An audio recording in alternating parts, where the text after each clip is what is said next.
আমি অসম চৰকাৰে 5খন নতুন আঁচনি ৰূপায়ণৰ বাবে আগবাঢ়িছোঁ। তাৰ প্ৰথম আঁচনিটো হ'ল অৰুণোদয় 3.0। ওদালগুৰি জিলাত আগতে 58,000 পৰিয়ালে অৰুণোদয় পাইছিল। এইবাৰ আমি হিতাধিকাৰীৰ সংখ্যা 1,18,000 পৰিয়াললৈ বৃদ্ধি কৰিছোঁ। তাৰ পৰিপ্ৰেক্ষিতত কি ধৰণে আমি এই আঁচনিখন দৰিদ্ৰ দুখীয়া মানুহে যাতে পাব পাৰে, তাৰ বাবে আমি কেনেকৈ আগবাঢ়িব লাগে তাৰ বিষয়ে আজি আমি পুংখানুপুংখভাৱে আলোচনা কৰিলোঁ। ইয়াৰ পিছত আৰু এখন আঁচনি আছে মুখ্যমন্ত্ৰীৰ মহিলা উদ্যমিতা আঁচনি। এই আঁচনিৰ অধীনত আত্মসহায়ক গোটৰ সদস্যসকলে প্ৰথম পৰ্যায়ত 10,000 টকাকৈ লাভ কৰিব। আৰু আগষ্ট মাহৰ পৰা আমি এই আঁচনিৰ ৰূপায়ণৰ কাম হাতত ল'ম। দ্বিতীয়তে মুখ্যমন্ত্ৰীৰ আত্মনিৰ্ভৰ অসম আঁচনি। এই আঁচনিখনৰ অধীনতো আমাৰ ওদালগুৰি জিলাৰ প্ৰায় 2,500 যুৱকে 2 লাখ টকাকৈ লাভ কৰিব। চতুৰ্থতে আমাৰ এটি কলি দুটি পাত। অসমৰ চাহ উদ্যোগে 200 বছৰ সম্পূৰ্ণ কৰাৰ পৰিপ্ৰেক্ষিতত চাহ বাগিচাৰ শ্ৰমিকসকলে 5,000 টকাকৈ এককালীন চৰকাৰৰ পৰা লাভ কৰিব।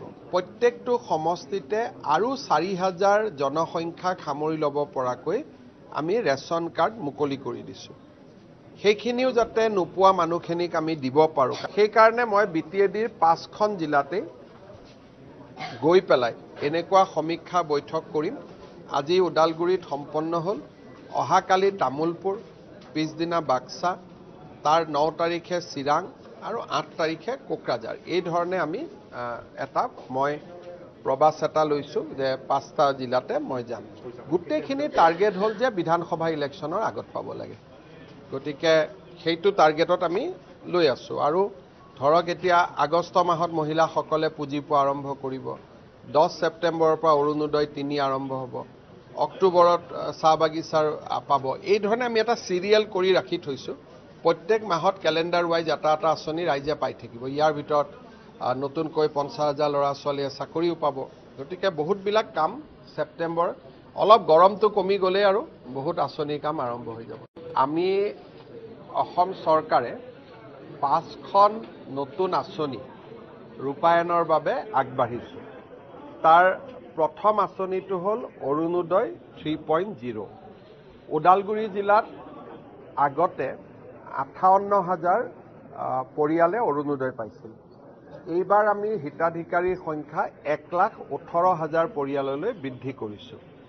তাৰ পৰিপ্ৰেক্ষিতত কি ধৰণে আমি এই আঁচনিখন দৰিদ্ৰ দুখীয়া মানুহে যাতে পাব পাৰে, তাৰ বাবে আমি কেনেকৈ আগবাঢ়িব লাগে তাৰ বিষয়ে আজি আমি পুংখানুপুংখভাৱে আলোচনা কৰিলোঁ।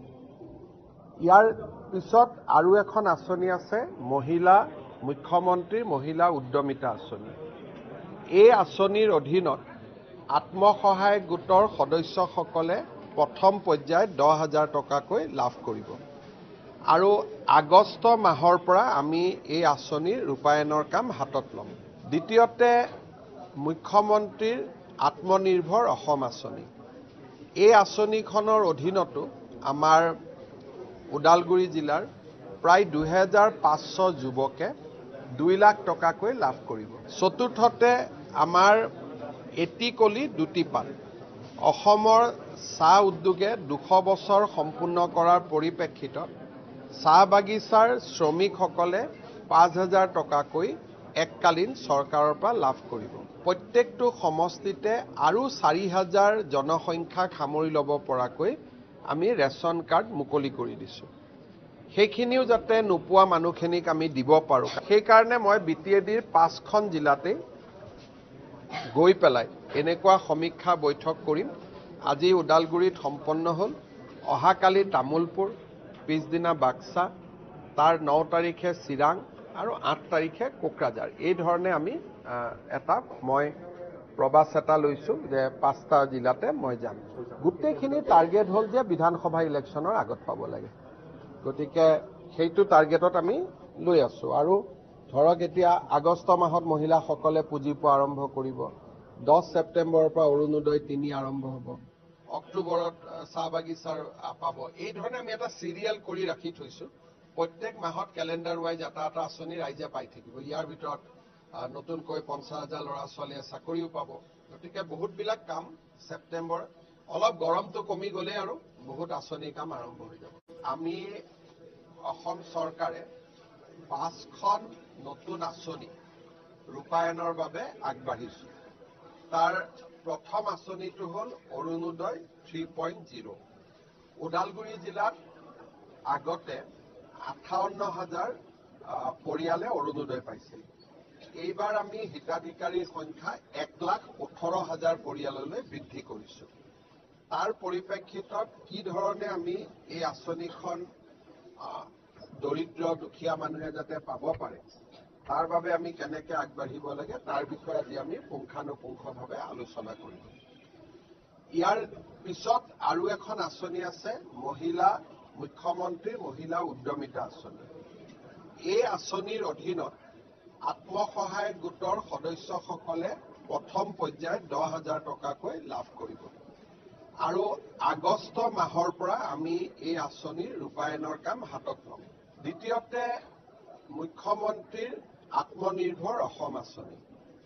এই আঁচনিখনৰ অধীনতো আমাৰ ওদালগুৰি জিলাৰ প্ৰায় 2,500 যুৱকে 2 লাখ টকাকৈ লাভ কৰিব। চতুৰ্থতে আমাৰ এটি কলি দুটি পাত। অসমৰ চাহ উদ্যোগে 200 বছৰ সম্পূৰ্ণ কৰাৰ পৰিপ্ৰেক্ষিতত চাহ বাগিচাৰ শ্ৰমিকসকলে 5,000 টকাকৈ এককালীন চৰকাৰৰ পৰা লাভ কৰিব। প্ৰত্যেকটো সমষ্টিতে আৰু 4,000 জনসংখ্যাক সামৰি ল'ব পৰাকৈ আমি ৰেচন কাৰ্ড মুকলি কৰি দিছোঁ।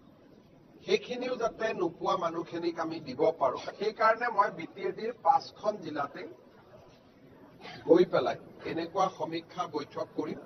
আজি ওদালগুৰিত সম্পন্ন হ'ল, অহাকালি তামোলপুৰ, পিছদিনা বাক্সা, তাৰ 9 তাৰিখে চিৰাং আৰু 8 তাৰিখে কোকৰাঝাৰ। এই ধৰণে আমি মই প্ৰবাস এটা লৈছোঁ যে 5টা জিলাতে মই যাম। গোটেইখিনি টাৰ্গেট হ'ল যে বিধানসভা ইলেকশ্যনৰ আগত পাব লাগে। গতিকে সেইটো টাৰ্গেটত আমি লৈ আছোঁ। আৰু ধৰক এতিয়া আগষ্ট মাহত মহিলাসকলে পুঁজি পোৱা আৰম্ভ কৰিব। 10 ছেপ্টেম্বৰৰ পৰা অৰুণোদয় 3 আৰম্ভ হ'ব। অক্টোবৰত চাহ বাগিচাৰ পাব। এই ধৰণে আমি এটা চিৰিয়েল কৰি ৰাখি থৈছোঁ। প্ৰত্যেক মাহত কেলেণ্ডাৰ ৱাইজ এটা এটা আঁচনি ৰাইজে পাই থাকিব। ইয়াৰ ভিতৰত নতুনকৈ 50,000 ল'ৰা ছোৱালীয়ে চাকৰিও পাব। গতিকে বহুতবিলাক কাম ছেপ্টেম্বৰ অলপ গৰমটো কমি গ'লে আৰু বহুত আঁচনিৰ কাম আৰম্ভ হৈ যাব।